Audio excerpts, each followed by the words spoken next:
RBA होगा। बढ़ते जी आगे जरा टैलेंटेड के बाद जरा बात करते हैं माहौलियात से मुतल्लिक एक बड़ी खबर की, क्योंकि अगर आपने गुलमर्ग का सफर किया हो और स्पेशली सरमा के दौरान किया हो तो आपने स्नो बाइक राइड जरूर की है। और ये स्नो बाइक राइड अब काफी ज्यादा मशहूर और मकबूल हो रही थी, लेकिन मामला अब NGT की नोटिस में चला गया है, नेशनल ग्रीन ट्रिब्यूनल की नोटिस में चला गया है, जिन्होंने ये कहा है कि मरकजी मुदाखलत की जरूरत है, यानी मरकज की तरफ से यहां पर मुदाखलत की जरूरत है। और जिस तरीके से ये राइड्स की जा रही है ये माहौलियात के लिए इंतहाई खतरनाक है। एक,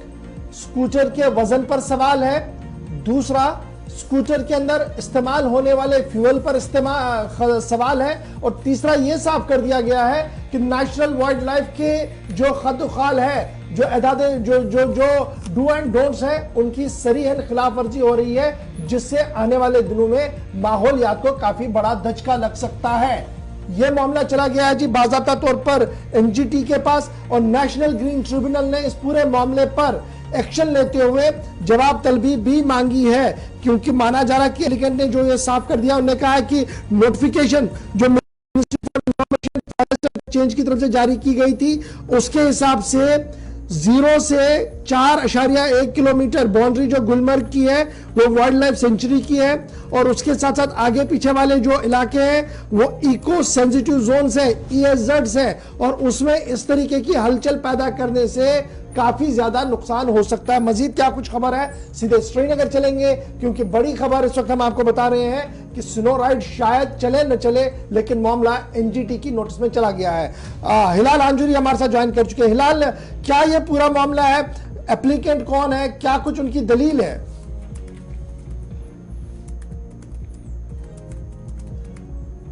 हिलाल, क्या अब तक हमारी आवाज आ रही है?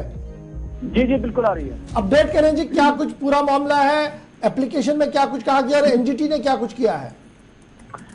बिल्कुल, जो नेशनल ग्रीन ट्रिब्यूनल है उसकी जानब से जो ऑब्जर्वेशन आई हैं और उसके साथ साथ एक डायरेक्टिव भी सरकार को चला गया है कि जो गुलमर्ग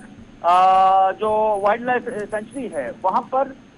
जो हम इस्तेमाल करते हैं स्नो बाइक्स, क्योंकि उस स्नो बाइक में 2-3 चीजें होती हैं। एक तो स्नो बाइक में नॉइज होता है, शोर होता है, और उसके साथ साथ वो पेट्रोल पे चलता है, और तीसरा एक हैवी वेट होता है। तो इस तरह से जो एक एप्लीकेंट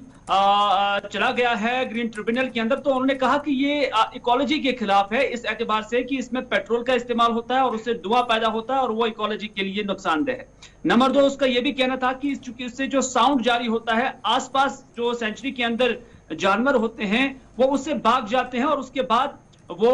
शहरी आबादी वाले इलाकों के अंदर चले जाते हैं, तो उससे क्या होता है कि मैन एनिमल कॉन्फ्लिक्ट बढ़ जाता है। नंबर 3, उन्होंने कहा कि जो एक हैवी वेट ये स्नो बाइक होती है उससे क्या होता है कि जब ये मरकू से गुजर जाती है तो वहां पर जो घास होता है वो उससे डिस्ट्रॉय हो जाता है, तो उससे जो एक नेचुरल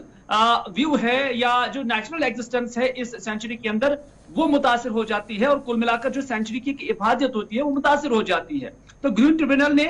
इस शिकायत को बगौर सुना, और उसके बाद ग्रीन ट्रिब्यूनल की एक ऑब्जर्वेशन आई है और साथ ही साथ एक डायरेक्टिव भी है। हालांकि अभी तक की मुकम्मल फैसला नहीं आया है, क्योंकि ऑनरेबल कोर्ट की जानब से एप्लीकेंट को भी कहा गया है कि वो टेक्निकल बुनियादों पर इस हवाले से कई सफ़ात को लेकर एक जो है रिपोर्ट लेकर आए और हमें ये साबित करके दे कि किस तरह से नुकसानदेह है और टेक्निकली बुनियादों पर। लेकिन इन द मीनवाइल गवर्नमेंट को भी ये हिदायत चला गया है कि वो इस मामले को संजीदगी से ले और इससे जो नुकसान मुमकिन तौर पर नुकसान होगा उसकी भरपाई के लिए अप्रोप्रिएट एक्शन जो है वो ली जाए। अच्छा, माहिरीन माहौलियात क्या कुछ कह रहे हैं जम्मू कश्मीर के अंदर? क्या उनका ये मानना है कि जो एप्लीकेंट चला गया है नेशनल ग्रीन ट्रिब्यूनल में, जो ये कह रहा है कि जनाब इसके ये असरात हैं और ये मुज़र असरात हैं जी, इसलिए इसको देखा जाए, क्या ये इस इको फ्रेंडली जोन में चलना चाहिए या इसके बाहर चलना चाहिए? हमारे जो जम्मू कश्मीर के माहिरीन है उनका क्या कुछ मानना है, और सन्नत के साथ जो लोग जुड़े हैं वो अभी तक क्या रिएक्ट कर पाए इस पूरे मामले पर? देखिए गौर, जो टूरिज्म के साथ जुड़े लोग हैं उनका कहना है कि एक अच्छा वेंचर इस एतबार से होगा कि इससे मालियात बढ़ सकती है, इससे रोजगार मिल सकता है। लेकिन जो एनवायरनमेंट को बड़ी बारीकबीनी से देखते हैं, समझते हैं, उनका कहना है कि एक वायलेशन है। वो इस एतबार से कि नेचर वर्सेस जो हम आज ये चीजें नई इजादात इस्तेमाल करते हैं, तो उससे एक नेचुरल फिनोमेनन जो है वो मुतासिर हो जाता है। तो इस वजह से जो मुख्तलिफ एनवायरमेंटलिस्ट है वो ये कहते हैं कि इस कमर्शियल एक्टिविटी को ऐसी मकामात पर, ऐसी जगहों पर चलने ना दी जाए, बल्कि इससे नेचर तक ही महदूद रहे। और आज के डेट में भी हम पूरी दुनिया भर के अंदर नेचर ही बेच रहे हैं जिसका हमें खरीदार मिल रहा है। और जब यहाँ इस तरह की चीजें यहाँ पर मुतारिफ कराएंगे तो उससे दीगर मुल्क या दुनिया के दीगर हिस्सों और कश्मीर के दरमियान कोई वाजिया फर्क नहीं रहेगा।